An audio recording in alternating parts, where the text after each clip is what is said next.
मैं यहाँ किसी एक स्पेसिफिक स्टार के साथ काम करने कभी नहीं आया था। मैं यहाँ अपनी कहानियाँ कहने आया था, अपने तरह की कहानियाँ कहने आया था। सर, आपकी जो यात्रा रही है, आपने जहाँ से शुरुआत किया, आप एक कॉर्पोरेट लाइफ में थे, फिर आप मुंबई आते हो, छोटे अवसर मिलते हैं, वो करते-करते आज आप नेटफ्लिक्स तक पहुँच चुके हो।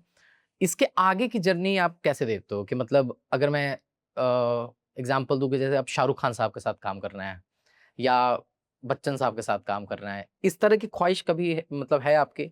नहीं, ओके। नहीं, मैं कभी भी नहीं थी और इसलिए मैंने कोशिश भी नहीं करी उस तरह का हुँ, काम करने की क्योंकि मैं यहाँ किसी एक स्पेसिफिक स्टार के साथ काम करने कभी नहीं आया था।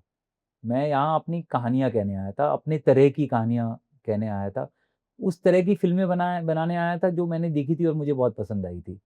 तो ये मेरा फ़ैसिनेशन कभी भी नहीं रहा है। इनफैक्ट अ, अगर कभी मौका आएगा भी तो भी मैं घबरा जाऊँगा क्यों क्योंकि घबराएँगे आप सर? क्योंकि ये बहुत बड़ी रिस्पॉन्सिबिलिटी होती है। ये मतलब ये जो आप ये होता है ना कि यार ये एक स्टार की इमेज को आप एक हाँ, व्हीकल देना और ये वो मुझे आता नहीं है, वो मैं कैसे करूँ? मैं चाहता हूँ कि मैंने एक किरदार लिखा है, जो भी एक्टर वो कर रहा हो वो आए और पूरी शिद्दत के साथ आए और इसमें ढल जाए हुँ, और मेरे ऊपर ये रिस्पॉन्सिबिलिटी ना हो कि यार अब ये इसके फैन्स इसको किस तरह से लेंगे और इनके जो उनका जो पूरा ये जो ताना-बाना है स्टारडम का, वो कैसे रिएक्ट करेगा इस चीज़ को लेकर के, वो आई थिंक वो फ़िल्म की चर्चा से ज़्यादा फिर ये वाली चर्चाएँ होने लग जाती है।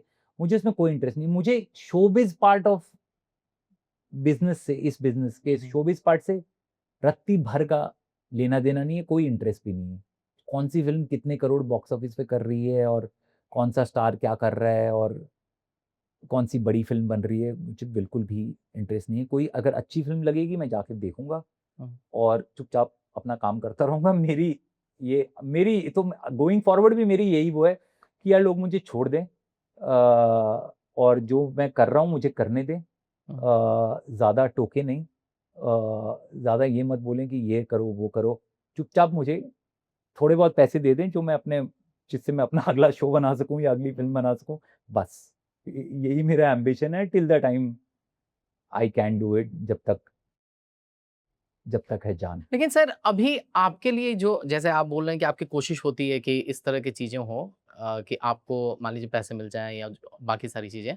इतना काम करने के बाद क्योंकि ओटीटी पे जब आप पाताल लोक या कोहरा जैसा काम कर लेते हो, क्या अभी भी आपको अपनी बात रखने के लिए मेहनत करनी पड़ती है या हुँ। अब वो चीज़ें आसान हो गई हैं? नहीं, नहीं, बिल्कुल। थोड़ी-सी आसान हो जाती हैं। हुँ, थोड़ी-सी आसान हो जाती है इन द सेंस कि आप लोगों को शायद ये बोल सकते हो कि यार अच्छा मेरे पे ट्रस्ट कर लो। मैं ज़बान देता हूँ कि ये चीज़ वर्क करेगी। अगर नहीं किया ना तो ये मेरे ऊपर है। अगली बार मैं नहीं बोलूँगा। हुँ, तो आप वो क्योंकि आपके पास एक अगर पिछला कुछ काम आपका चल गया हो और ये ऐसा नहीं है कि अब ये हमेशा रहेगा। हुँ, ये अगर कोहरा का सेकंड सीज़न चलता है तो मैं जो अगला बना रहा हूँ, मुझे वो बोलने का शायद एक बार और मौका मिलेगा। पर अगर नहीं चलता है या लोगों को नहीं पसंद आता है तो अगली बार मेरे पास ये बोलने के लिए नहीं होगा। फिर वो बोलेंगे कि तुम पिछली बार भी तुमने यही कहा था, चलो भागो यहाँ से। है ना? और जो बोल रहे हैं वो कर लो। हुँ। तो ये एक प्रिविलेज है, जिस प्रिविलेज को लाइटली नहीं लेना चाहिए। बट ये प्रिविलेज एक ऑनगोइंग प्रोसेस है, ऑनगोइंग नेगोशिएशन है स्ट्रक्चर्स ऑफ पावर के साथ में कि हाँ, आप you are as good as your last your word. Last work. Okay. Thank you for watching this full clip और मैं आपसे वादा करता हूँ कि इसका फुल पॉडकास्ट भी देख के आपको काफ़ी मज़ा आने वाला है। Link in the description.